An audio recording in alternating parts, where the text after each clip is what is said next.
Assalamualaikum warahmatullahi wabarakatuh. Hai guys, menurut kalian ini hanya perasaanku aja atau memang fakta yang sangat disayangkan? Karena banyak orang muslim yang mengaku mereka muslim tapi nggak percaya sama apa yang dikatakan oleh Al-Quran, apa yang difirmankan oleh Allah Subhanahu wa Ta'ala. Kenapa sih kita harus percaya 100% dengan Al-Quran? Apakah ini hanya berdasarkan perasaan atau memang ada bukti-bukti yang tak terbantahkan yang disebutkan oleh Allah Subhanahu wa Ta'ala? Mari kita bahas di video ini. Kalian tahu nggak sih, Al-Quran itu diturunkan pertama kali di Gua Hiro pada tanggal 17 Ramadan 610 Masehi, yang dimana wahyu tersebut diturunkan melalui malaikat Jibril kepada Nabi Allah Muhammad SAW.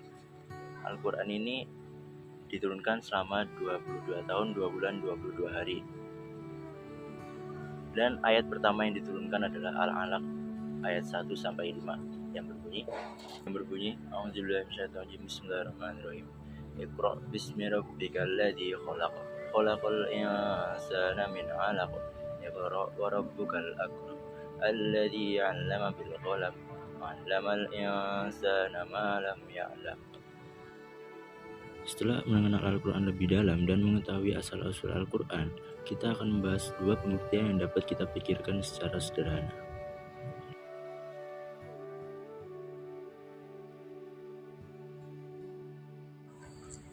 Jawabannya ada pada firman Allah Subhanahu wa Ta'ala pada Quran surah Al-Baqarah ayat 2 yang berbunyi A'udzubillahi minasyaitonir rajim. Bismillahirrahmanirrahim. Dzalikal kitabul la raiba fihi. Yang artinya, kitab ini tidak ada keraguan padanya, petunjuk bagi mereka yang bertakwa. Yang dimana Quran surat Al-Baqarah ini menjadi fondasi untuk kita mempercayai pada Al-Quran, yang dimana keraguan sedikit aja dapat meruntuhkan keimanan kita. Lalu apa bukti kebenaran yang mutlak ini? Apakah Al-Quran ini buatan orang Arab? Mustahil. Al-Quran memang diturunkan di puncak peradaban bahasa Arab. Namun Allah pernah menantang mereka untuk membuat satu surah yang setara dengan surah Al-Quran, dan mereka selalu gagal total. Yang dimana ini membuktikan bahwa Allah memiliki bahasa yang melampaui bahasa manusia, yang dengan surah-surahnya yang begitu indah. Lalu bagaimana dengan Nabi Muhammad SAW? Apakah Al-Quran itu buatan Nabi Allah Muhammad SAW? Itu juga mustahil.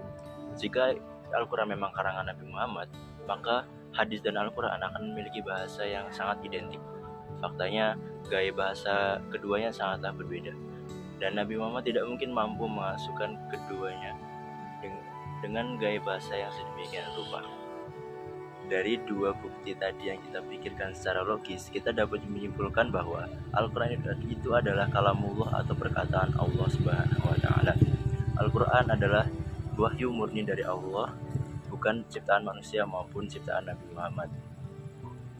Dan setelah akal kita puas, bagaimana dengan kebenaran yang tidak terlihat, seperti jin, setan, atau yang lain-lain? Al-Quran juga dapat membuktikan bahwa di dalam tidak ada keraguan dengan mengungkapkan hal-hal yang gaib, seperti informasi tentang malaikat, jin, setan, proses penciptaan, hingga detail-detail pada hari kiamat, padang mahsyar, dan yaumul hisab.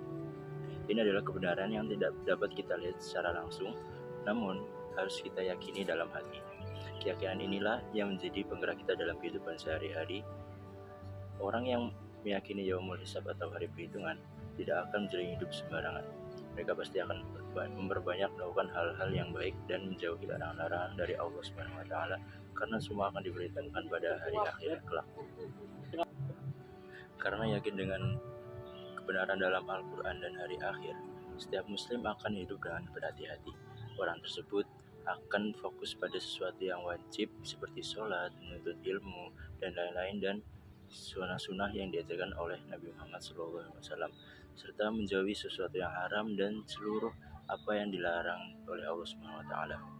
Mereka tidak akan membuang waktunya untuk sesuatu yang mubah atau yang tidak berguna, karena setiap amal akan dihitung pada akhirnya. Dan ini adalah arti dari sebuah keyakinan yang utuh dari seorang muslim. Jadi mari kita turunkan kembali bahwa Al-Quran adalah kalamullah atau perkataan dari Allah Subhanahu wa Ta'ala, dan tidak ada keraguan sedikit pun di dalamnya. Dan kita harus percayai semua kabar dan hukumnya di dalamnya, dan jadikan Al-Quran sebagai petunjuk hidup kita. Sekian dari saya. Terima kasih untuk menonton video ini. Wassalamualaikum warahmatullahi wabarakatuh.